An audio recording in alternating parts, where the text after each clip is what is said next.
Google Renaissance woman, and it will ask if you meant Barbra Streisand, as she has done it all in her illustrious career. The singer, actor, director, producer, writer, and philanthropist, to name a few, has found success in every medium she's pursued and has the awards and accolades to prove it. On top of that, she was a pioneer when it came to women's rights in Hollywood and pushed boundaries by commanding respect and equality from her peers, something she continues to campaign for today. She came from humble beginnings and worked her way to the top. Yet at 81 years old, she acts like she's just getting started. Let's take a look at Barbra Streisand's life as her son finally admits what we all suspected. The shorter, the better. Streisand opted to change the spelling of her name from Barbra to Barbra at the age of 18, explaining, "I hated the name, but I refused to change it." She elaborated, "Well, I was 18 and I wanted to be unique, but I didn't want to change my name because that was too false. You know, people were saying you could be Joni Sands or something like that. My middle name is Joan. And I said, no, let's see. If I take out the A, it's still Barbra, but it's unique." According to a 1967 biography, the alteration in the spelling of her first name was a form of rebellion against the suggestion to change her last name. Instead of altering her surname, she dropped an A from her first name in response. Streisand also clarified the pronunciation of her surname, stating that it should be pronounced with an S sound, like sand on the beach, rather than the commonly used Z sound. When she discovered that the Apple Voice digital assistant Siri was pronouncing her surname incorrectly, she reached out to Apple CEO Tim Cook to address the issue, which was promptly corrected. Family. Indeed, the apple doesn't fall far from the tree, as Barbra's mother, who had once dreamed of pursuing a career in music, later became a school secretary, while her father worked as a high school teacher at the same school where they first met. Streisand comes from a Jewish family, with her paternal grandparents immigrating from Galicia, modern-day Poland and Ukraine, and her maternal grandparents from the Russian Empire, where her grandfather served as a cantor. Tragedy struck the family in August 1943, when Streisand was just a few months old, as her father passed away at the age of 34 due to complications from an epileptic seizure, possibly stemming from a head injury sustained years earlier.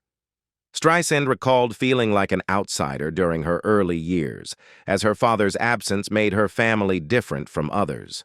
Growing up without a father figure posed significant challenges for Barbra during her formative years. She watched her dreams teeter on the brink of oblivion, fearing they might never come to fruition. Like her mother, she risked adding another unfulfilled dream to the list. The loss of her father threatened to plunge the family into poverty, with her mother struggling to make ends meet as a low-paid bookkeeper. Despite her efforts, the income was insufficient, leaving her mother burdened with grief and anxiety, and ultimately requiring medication to cope.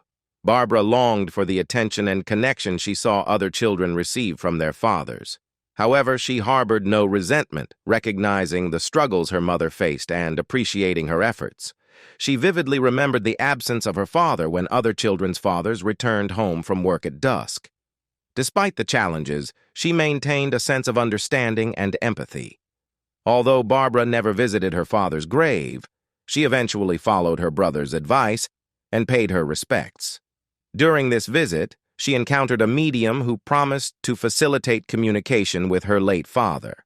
This experience left a profound impact, igniting a deeper connection with her father's memory and inspiring her to take her career aspirations seriously.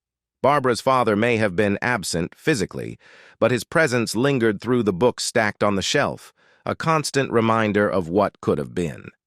Reflecting on this, Barbra expressed a poignant sentiment. "I've always felt like I never had a father. There wasn't even a picture of us together." Her life took a significant turn when her mother remarried without informing her, a pivotal decision that shattered their already fragile relationship.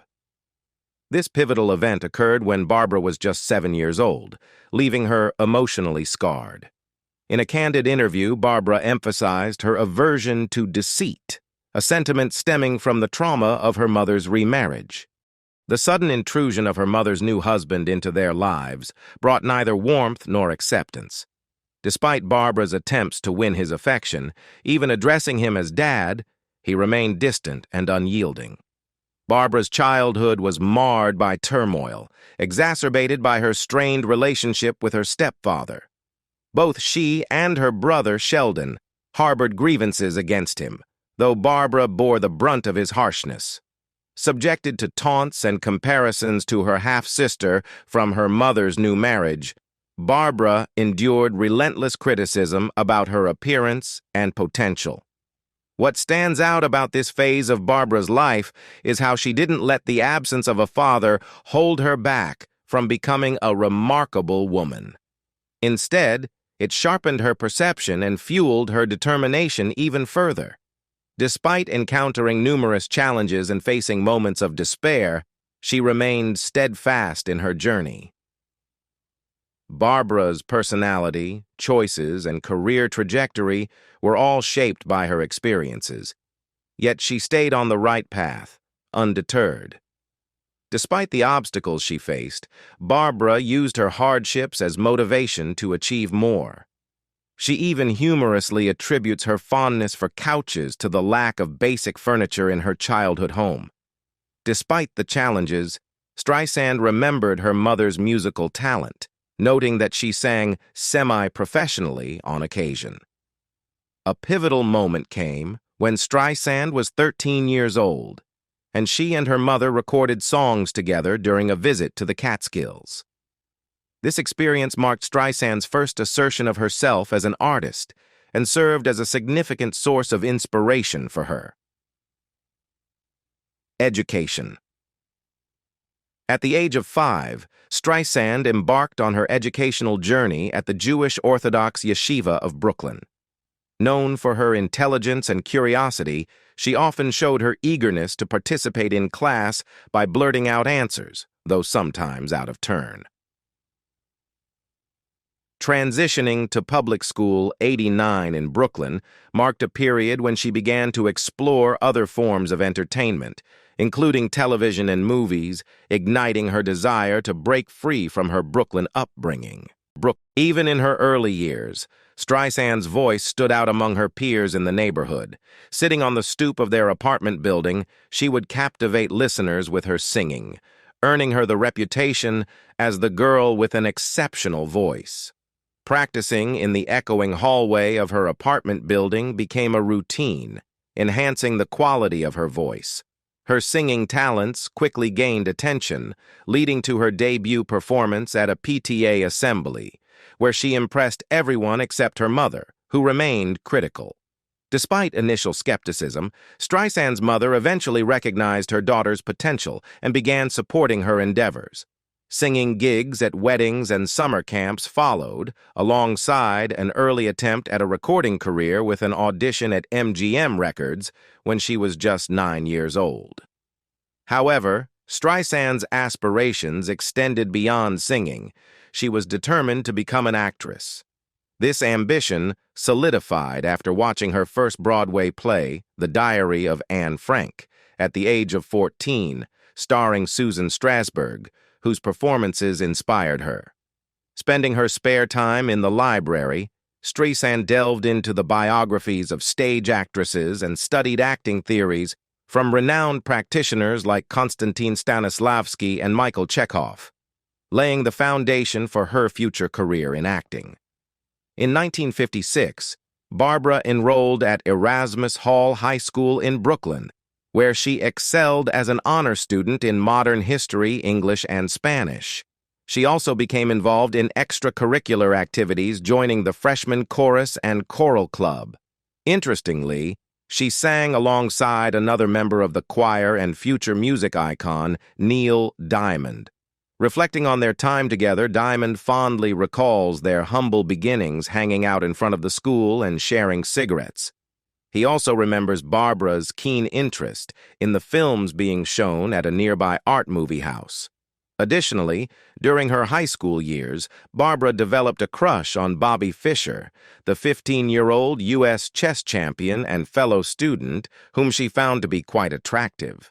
In the summer of 1957, Barbra gained her first taste of stage experience with a walk-on role at the Playhouse in Malden Bridge, New York. This small part was followed by roles as the kid sister in Picnic and as a vamp in Desk Set. During her second year, she took on a night job at the Cherry Lane Theater in Greenwich Village, assisting backstage.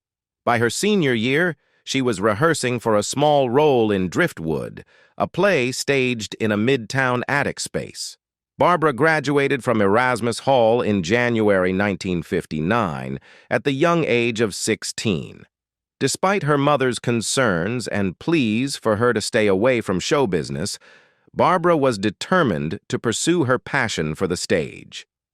Renting a small apartment in the heart of the theater district on 48th Street, she eagerly sought out any opportunity involving the stage.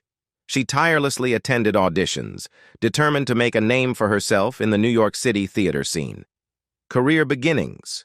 Living independently at the age of 16, Streisand found herself taking on a variety of menial jobs to sustain herself. There were times when she didn't have a permanent place to stay, resorting to sleeping at friends' homes or wherever she could set up the army cot she carried with her. When things got particularly tough, she would reluctantly return to her mother's flat in Brooklyn for a home-cooked meal. However, her mother was appalled by what she perceived as Streisand's gypsy-like lifestyle, as described by biographer Karen Swenson. Despite her mother's disapproval and repeated pleas for her to abandon her dreams of show business, Streisand saw it as a challenge to prove herself even more. My desires were strengthened by wanting to prove to my mother that I could be a star.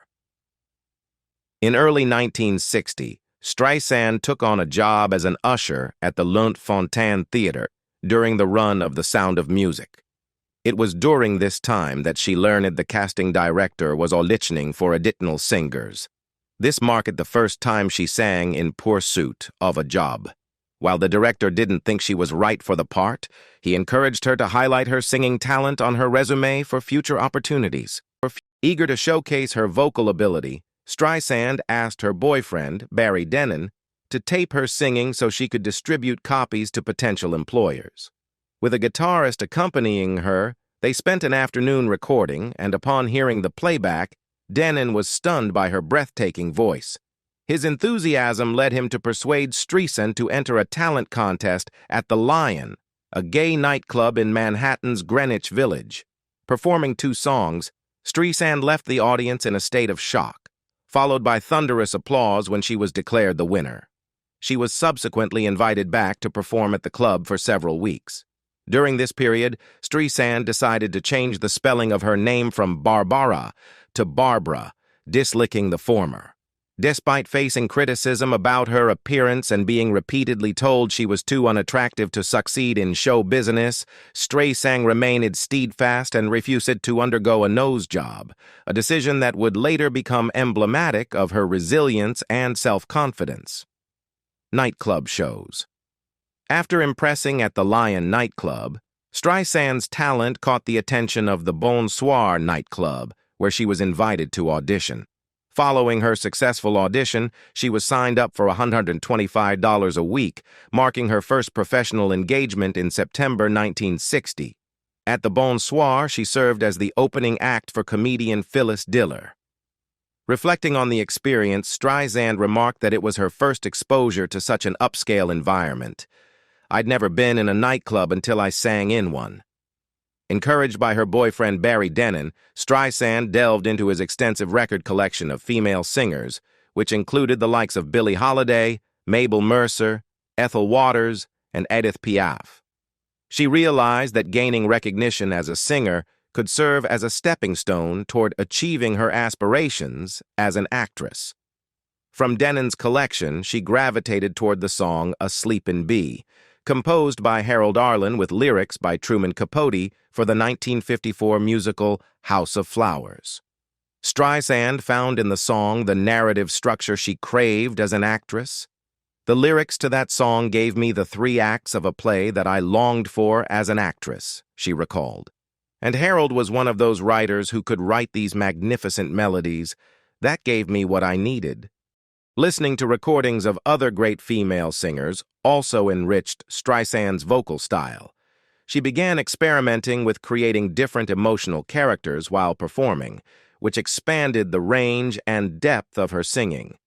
Streisand honed her stage presence and developed her ability to connect with the audience during breaks between songs. Her natural Brooklyn humor resonated well with audiences and added to her charm.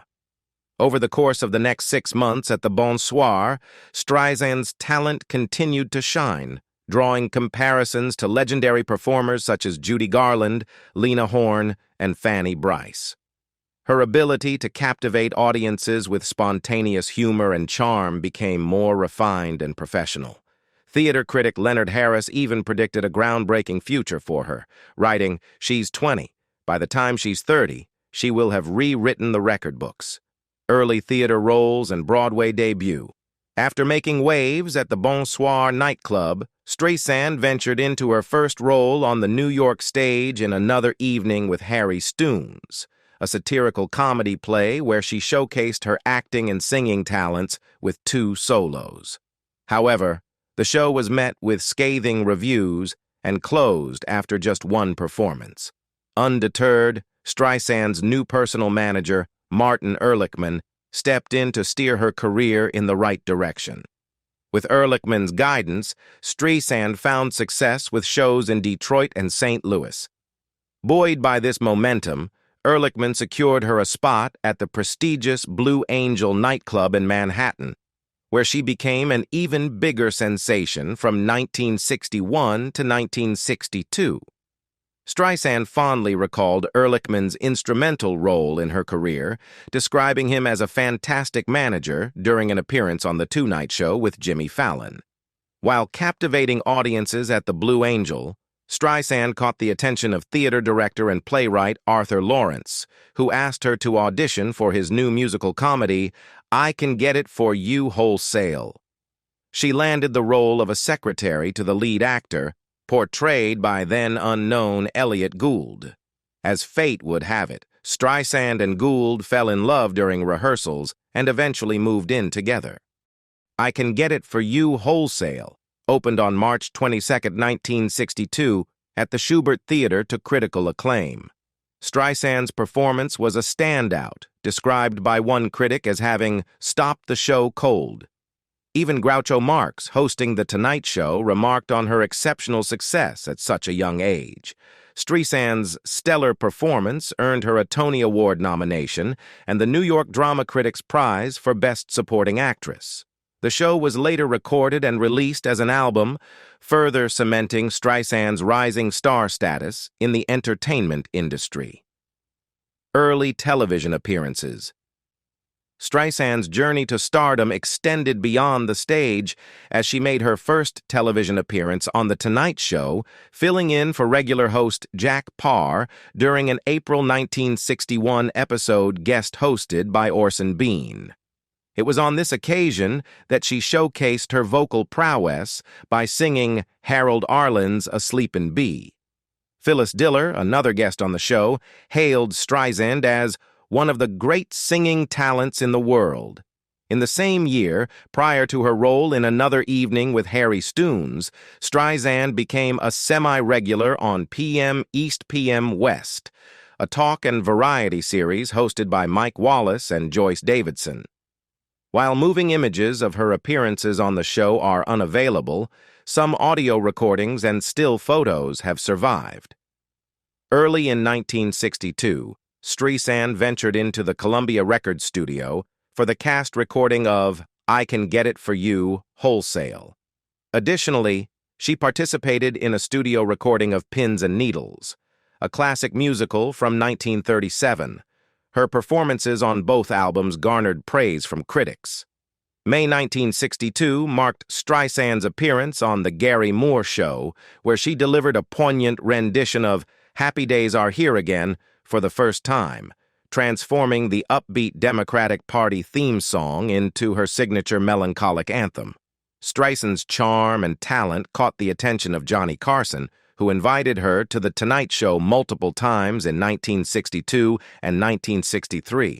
Carson lauded her as an exciting new singer, and she quickly became a favorite among his audience and the host himself. Her engaging banter with guests like Groucho Marx further endeared her to viewers.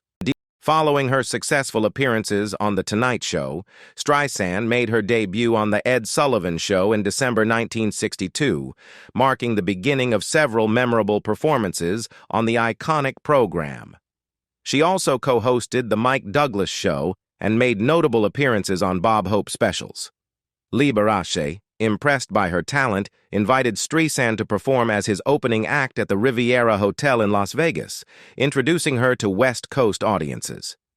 In September of the following year, amidst her burgeoning career, Streisand and Elliott Gould tied the knot in Carson City, Nevada, during a break from her shows at Harrah's Hotel in Lake Tahoe. Streisand viewed her marriage to Gould as a stabilizing force amid her skyrocketing success. The comeback. In 1964, Barbra made a triumphant return to Broadway, holding her head high after accumulating significant success. Her achievements were further highlighted when she graced the cover of Time magazine that same year. From then until 1970, awards and nominations poured in, culminating in Barbra receiving an honorary Star of the Decade Tony Award. With over 150 million records sold worldwide and a devoted global fan base, Barbra's remarkable accomplishments overshadowed the personal pain she endured following her divorce from Elliott in 1971. In an interview, it was revealed that their marriage dissolved because Barbra placed her career above their relationship. Despite the breakup, Elliott acknowledged the bond they shared, the memories they created, and their son, Jason. As time marched forward, Barbra found herself in the mid-'80s, where a conversation with former First Lady Jackie Kennedy inspired her to document her life story in a memoir, ensuring her experiences would be remembered for generations. What were once perceived as flaws and subjected to criticism in her early days became endearing qualities that endeared her to people worldwide.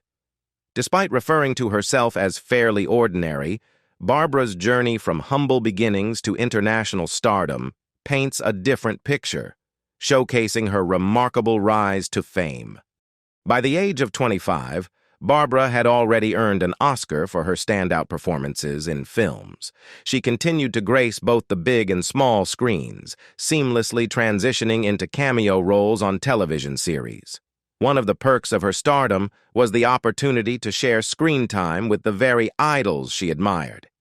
It was like adding another accolade to her collection and adjusting her crown, as she found herself starring alongside legendary figures such as Omar Sharif, Yves Montand, Sidney Poitier, Nick Nolte, Dustin Hoffman, and Robert De Niro.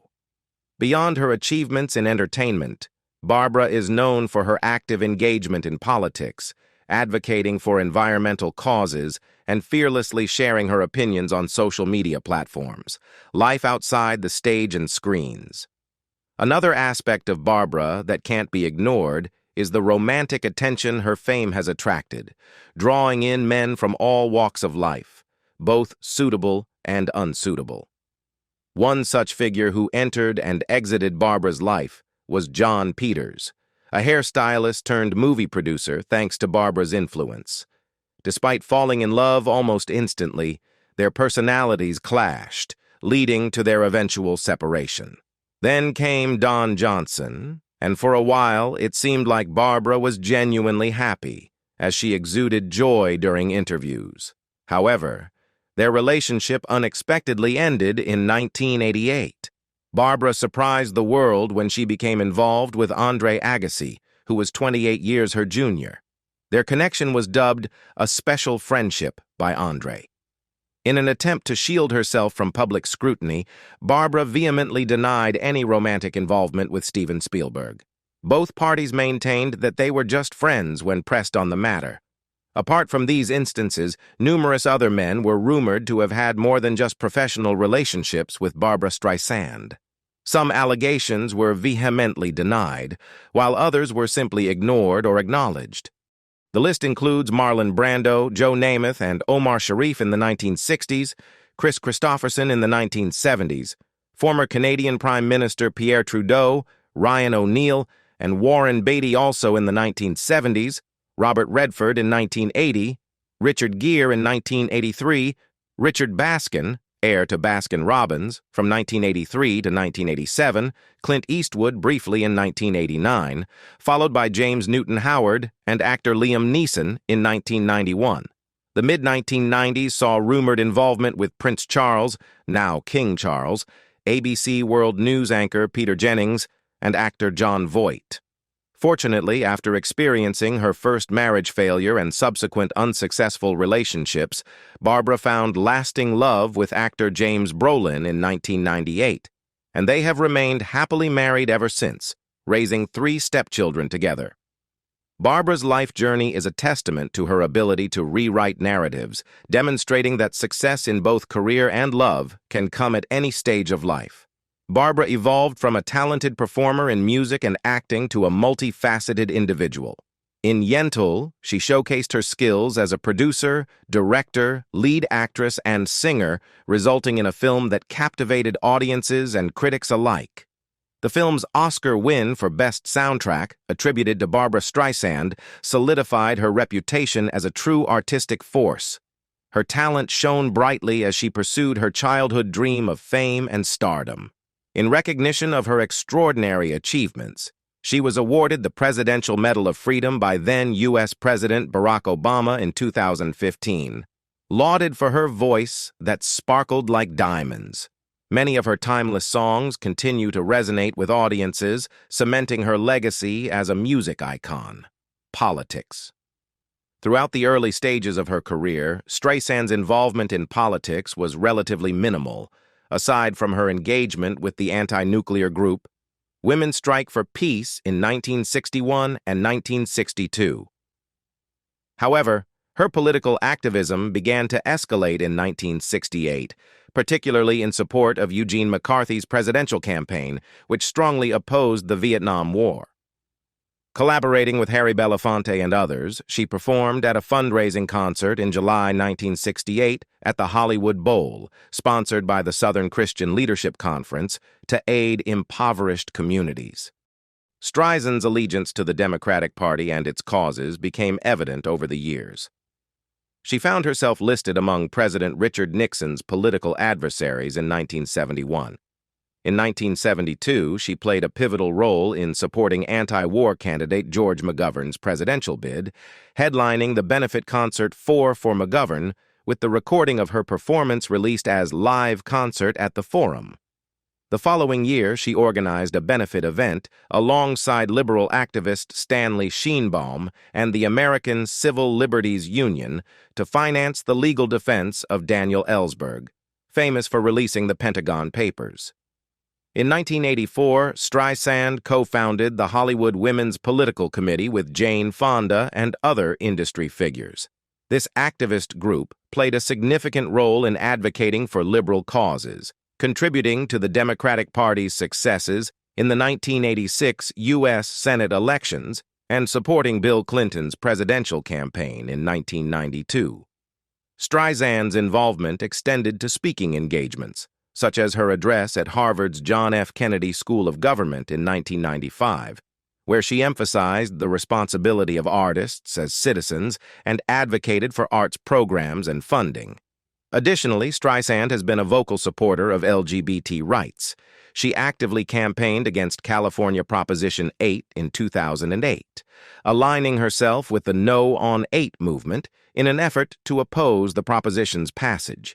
In 2012, Streisand voiced her concerns about voter rights, criticizing new laws requiring U.S. citizens to present photo IDs at polling stations.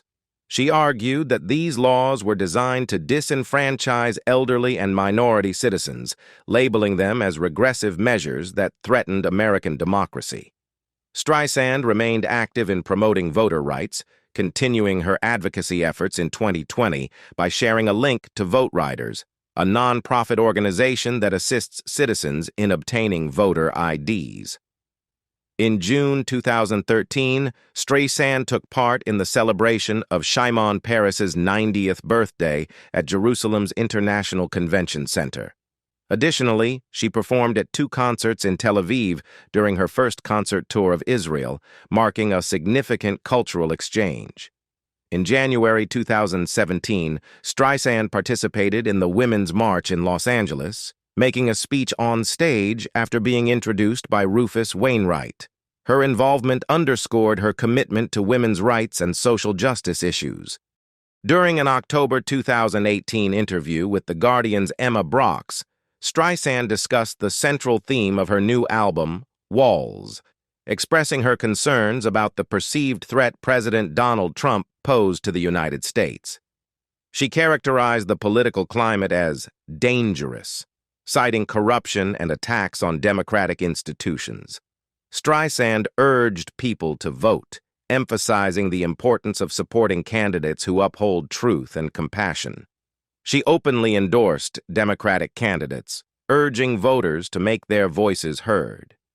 In November 2023, Streisand shared her admiration for President Joe Biden, commending his leadership qualities and expressing confidence in his ability to support the right causes.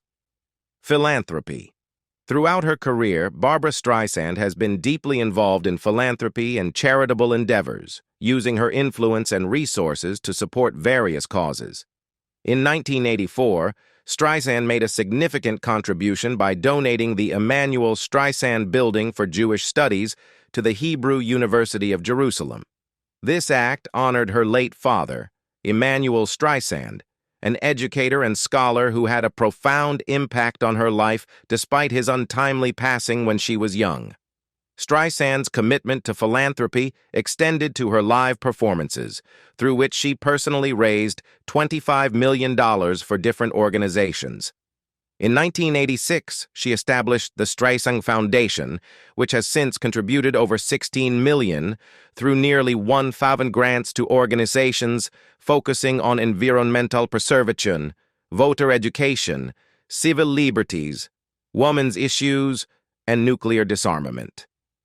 In 2006, Streisand demonstrated her support for addressing climate change by donating $1 million to the William J. Clinton Foundation in support of former President Bill Clinton's climate change initiative. Recognizing the importance of women's cardiovascular health, Streisand gifted $5 million in 2009 to endow the Barbra Streisand Women's Cardiovascular Research and Education Program at Cedars-Sinai Medical Center's Women's Heart Center. She also raised significant funds for the program, with personal contributions totaling $10 million. In a unique philanthropic effort, Streisand auctioned off 526 items from her personal collection of art and furniture in October 2009, with all proceeds going to her foundation. Among the items sold were costumes from her films, vintage furniture, and valuable artwork. Streisand has also shown support for charitable causes through her participation in fundraising events. In December 2011, she appeared at a fundraising gala for Israel Defense Forces charities, highlighting her ongoing commitment to philanthropy on a global scale. In June 2020, Streisand made headlines by gifting Disney shares to George Floyd's daughter, Gianna Floyd, demonstrating her solidarity with the Black Lives Matter movement and her desire to support the families affected by racial injustice. Most recently, in September 2022, Streisand was invited by Volodymyr Zelensky, the president of Ukraine, to serve as an ambassador for the United 24 platform, focusing on providing medical aid to those in need. Streisand played a pivotal role in raising $240,000 for medical care, showcasing her ongoing dedication to humanitarian efforts. Awards and honors. Streisand's accolades in the music industry are numerous, with 43 Grammy Award nominations and 8 wins under her belt. She's also been honored with two special non-competitive awards, the Grammy Legend Award in 1992 and the Grammy Lifetime Achievement Award in 1994. Furthermore, Streisand has been inducted into the Grammy Hall of Fame 4 times. In 2011, she was recognized as the Music Cares Person of the Year by the Grammy Foundation, a testament to her remarkable contributions to the music industry. Beyond her musical achievements, Streisand has received recognition from various organizations and institutions. In 1964, she was honored with the Distinguished Merit Award by Mademoiselle magazine, followed by being selected as Miss Ziegfeld in 1965. Her performance in Israel earned her the prestigious Israel Freedom Medal in 1968, the highest civilian award in the country. The following year, in 1969, she was bestowed with the Pied Piper Award by ASCAP and the Prix de l'Académie Charles Cros. Streisand's hometown, the city of New York, honored her with the Crystal Apple Award of Honor, and she received the Achievement in the Arts Award from the Anti-Defamation League in 1978. These accolades showcase Streisand's multifaceted talent and her enduring impact across various fields. In 1984, Barbra received the Women in Film Crystal Award, recognizing outstanding women who have contributed significantly to expanding the role of women in the entertainment industry through their expertise and enduring excellence. Additionally, she was honored with the Woman of Courage Award by the National Organization for Women, now the Ordre des Arts et des Lettres, and the Scopus Award from the American Friends of the Hebrew University. In 2000, President Bill Clinton bestowed upon Streisand the National Medal of Arts, the highest honor for achievements in the arts. She was also recognized with the Library of Congress Living Legend Award. Another notable accolade was the American Film Institute Award, where she received the prestigious AFI Life Achievement Award for her outstanding career in film. Streisand's list of awards further includes the Gracie Allen Award, the first annual Jewish Image Award in 2001, and the Humanitarian Award from the Human Rights Campaign in 2004, honoring her leadership, vision, and activism in advocating for civil liberties, gender equality, freedom of speech, and LGBTQ+ rights. In 2007, Barbra received the prestigious Kennedy Center Honors from President George Bush, a significant accolade recognizing her cultural achievements. That same year, French President Nicolas Sarkozy bestowed upon her the Legion of Honor, France's highest decoration. Fast forward to 2015, the Daily Telegraph ranked Streisand among the top 10 female singer-songwriters of all time, while A&E's Biography magazine hailed her as one of the greatest leading actresses. Additionally, BBC included Barbra Streisand in its Voices of the Century list, further solidifying her status as a legendary figure in entertainment. Renowned as a gay icon, Streisand was named by The Advocate as one of the 25 coolest women and one of the 9 coolest women, appealing to both lesbians and gay men. Out magazine also recognized her as one of the 12 greatest female gay icons of all time. Gay Times acknowledged her as one of the top gay icons of the past 3 decades. In the realm of film, AFI's Greatest Movie Musicals highlighted the 25 greatest American movie musicals, with Funny Girl, starring Barbra Streisand, earning the 16 spot on the list. As one of the most acclaimed actresses and artists in American history, Streisand has carved out a unique path for herself.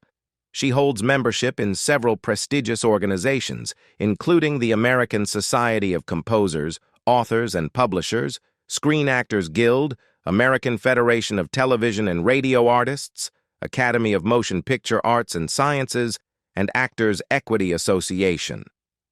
Additionally, she serves as the honorary chairwoman of the Board of Directors of Hadassah's International Research Institute on Women. On November 7, 2023, Streisand released her memoir titled My Name is Barbra. During an interview with BBC following the book's release, she expressed her desire to have more fun in life. The Sad Life of Barbra Streisand. Despite enjoying fame and glamour during her prime, Barbra Streisand has faced her fair share of challenges and heartaches. Despite her iconic status, her life has been punctuated by moments of deep sadness and personal struggles. Yet, the profound sadness that now lingers over her later years isn't a recent development that emerged with age. It's the lasting aftermath of traumas she endured and buried during her earlier years. What pains and hurts from her youth continue to haunt Barbra Streisand even today. Throughout her life, Streisand has endured a barrage of pains, but the wounds that still ache today are the insults and belittlement she faced on her journey to stardom. These were not just minor setbacks, they were significant hurdles that deeply affected her soul. Imagine being unable to fully embrace the praise showered upon you for your iconic voice and masterpiece songs because you spent years being belittled by those who should have uplifted you. This was the reality for Barbra Streisand. From the outset, the media bizarrely focused on her appearance, labeling her as an amiable auntie-ater with an unbelievable nose, comparing her to a myopic gazelle. However, as she rose to superstardom, the narrative changed. Suddenly, Streisand was celebrated as a Babylonian queen, applauded for her monumental achievements. 250 million records sold, 10 Golden Globe Awards, 5 Emmys, and 2 Oscars for acting and songwriting. Yet the wounds from past criticism still linger. Even after all these years, I'm still affected by the insults and struggle to fully accept the praise, writes the star in her new autobiography, My Name is Barbra. One painful memory that still haunts Barbra Streisand is her aversion to stage work, stemming from her experience in Funny Girl on Broadway. In her candid memoir, she opens up about the strain she endured with her co-star Sidney Chaplin, recounting his on-stage cruelty that triggered panic attacks and stage fright. Married during the 1964 premiere, Streisand found herself facing marital boundaries as Chaplin's flirtations crossed the line. When she rebuffed his advances, it wounded his ego, leading to verbal abuse during performances that inflicted emotional turmoil and crippling anxiety upon Streisand. Despite attempts to confront Chaplin about his behavior, he persisted, exacerbating Streisand's distress. Although Streisand's resilience eventually triumphed over the nightmare, the ordeal left behind scars that lingered, forever altering her relationship with the stage and continuing to sadden her to this day.